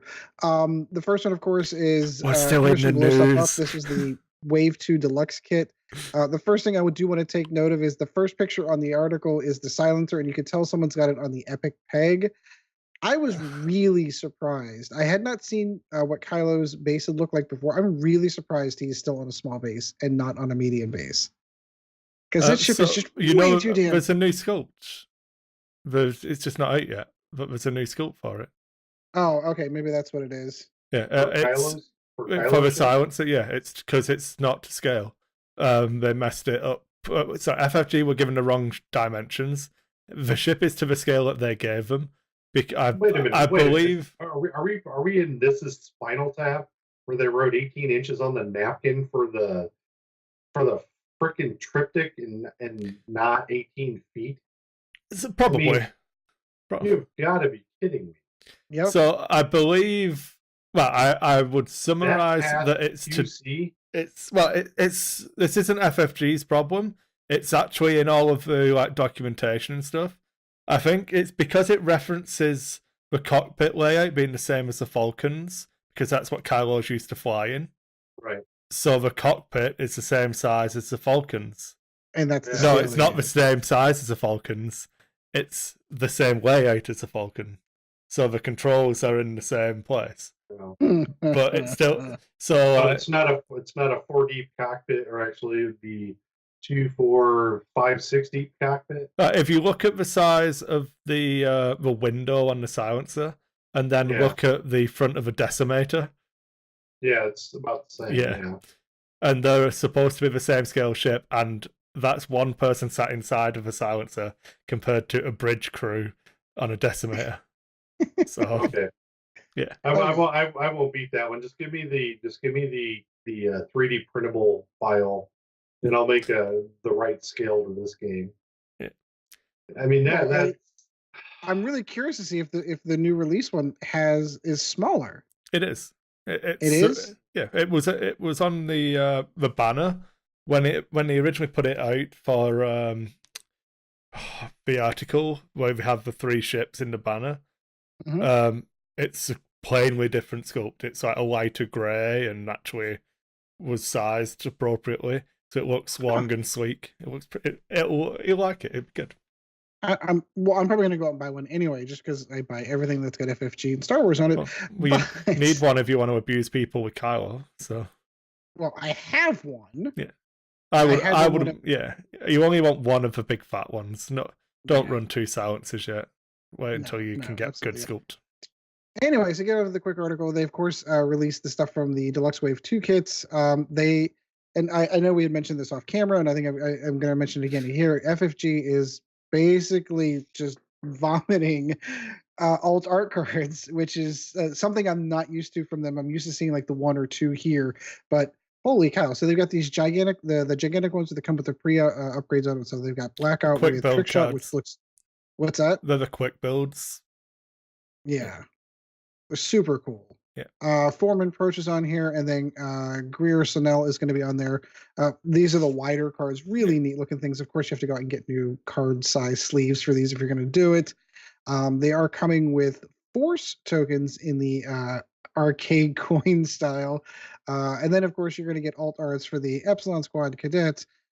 Really, really love the artwork on Heroic for the Resistance. Love the artwork on that. And then they repeat the Blue Squadron Rookie. I think we've already seen that one. Scorch, yeah. And then there's a new acrylic seismic charge on there as well. And then you've got the whites as well, the hard plastic ones with the embossing on that. So there's all kinds of cool stuff on there for these Wave 1 kits. Oh, and then the Range 1, 2, and 3 rulers as well. Again, these are meant to go over multiple events. This isn't a one event kit.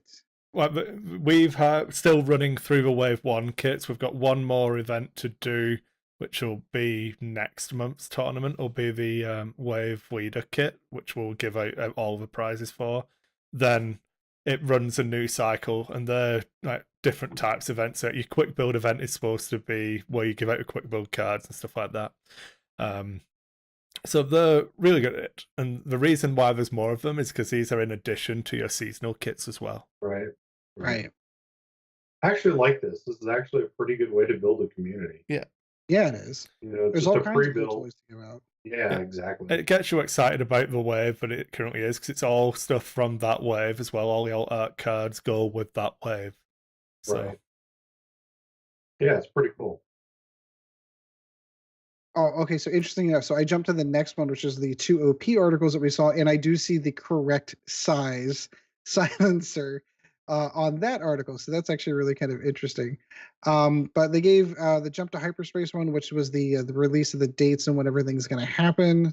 Did I miss anything else in here other than? We've got the announcement for Hyperspace, where it lists all of them worldwide. Well, a lot of them worldwide. I think there's still some to come in with dates.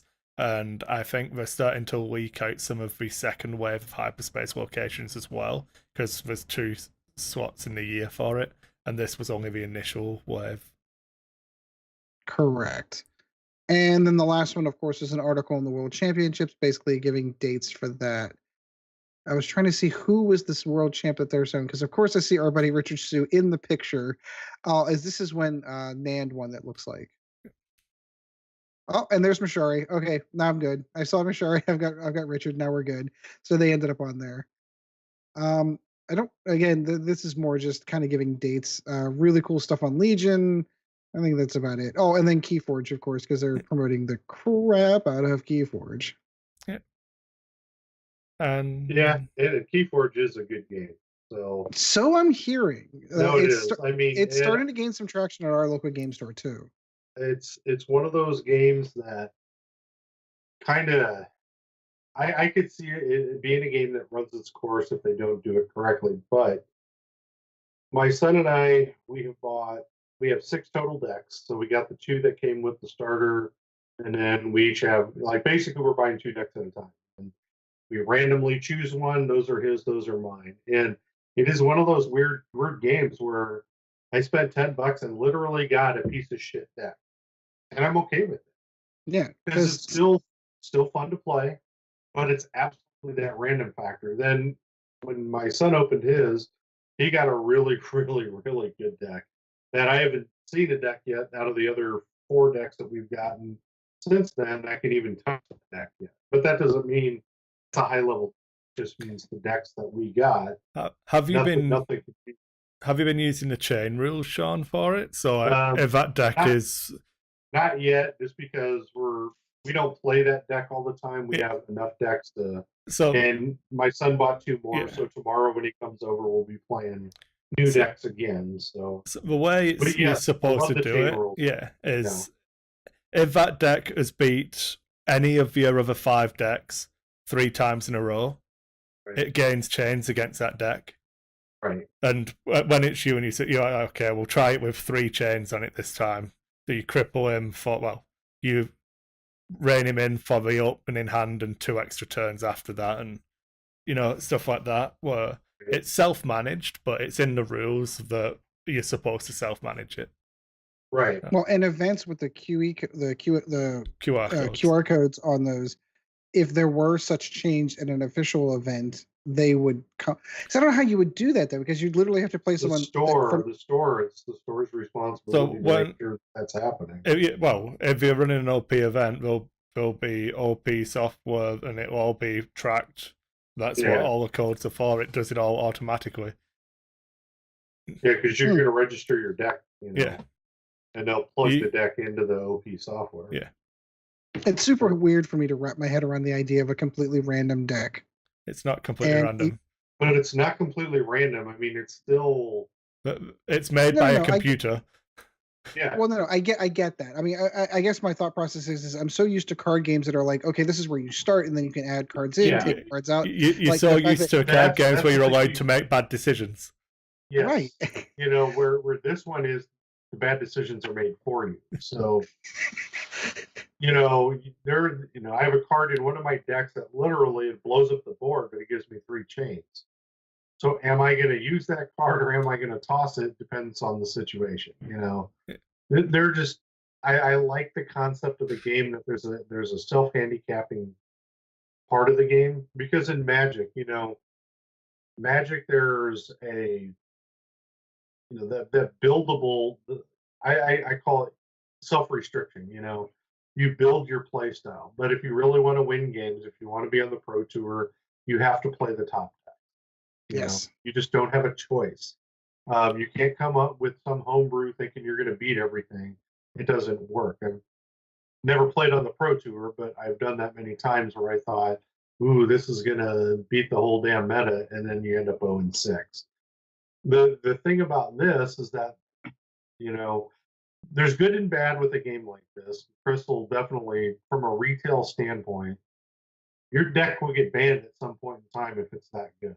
It's just the way the game is designed. You're going to get chained down, and if you still, if you're still caught up and still being able to beat them, you'll just be banned, and that'll be the end of that deck. I like that, because you think of how many Magic games you've played against top tier decks that are in your mind that are just so OP, that the only way you're reaching for the stars is you're spending $500 on that deck. Well, I just spent $9, $10 on a deck that once it's banned, and I don't know if you can send those in and get a new deck or how. I don't think it'll get banned. I think the chains work. Yes, it does. How good does your deck have to be that you can survive playing the first 5 turns with only 2 cards or whatever it is? Your hand limit is 2 for the first 5 turns. The second 5 turns, your hand limit is 3. Turn 10 to 15, it's 4. There's only so many cards in that deck. There's 40 some cards. Yeah, your opponent will have cycled their deck twice before you've had your full hand size. Right, exactly. And yeah, your deck might be awesome, but is it that awesome that you can get all of your combos out when you don't have your cards in your hand? Right. It just depends what what that randomness is pretty cool. The chaining is cool. I like it. I like it as a game. Yeah, I'm gonna have to pick up a deck or 2 and give it a shot and see what it's like. Buy the starter set. It's good value. Yeah. That sounds like a good idea. You get $20 worth of decks in it right off the bat. So and then you get the starter decks and all the tokens and everything. And then there's 2 decks in there that are completely random, correct? Yeah. You get 2 real decks and the 2 starter decks. The starter decks are designed to work against each other, because obviously your 2 random decks might be the best deck in the world ever and the worst deck in the world ever. Right. And that would be a really shit way to learn the game. It would be. Yeah, very frustrating. So if you're wanting to learn the game, buy a starter. If you want to jump in, you don't need to buy one. But if you want to learn it, buy a starter. I'm just looking at the announced dates for the hyperspace events, and I only have 2 that are even within reasonable driving distance for me. One in Glen Burnie, which will have the Nova Squadron guys down, which means that's going to be super competitive, and then one out towards Columbus, which is a little disappointing that my local bigger game store, Mr. Nice Guys, did not get one this round, but hopefully they'll be announced for the second round. Just come to Calgary May 4th. Be fine. I know. It'd be a great date. Anyway, so I think that's going to do it for our extended news segment. We are going to take a break here and go ahead and move on to the main topic, which is going to be Sean playing some catch up with some point costs and a little bit of firing arc, and that's going to be coming up right after this. All right, so episode 16 turned out to be a heck of a show, a little bit long, and we wanted to kind of make sure we get it into some digestible bites. We're going to break it into two pieces.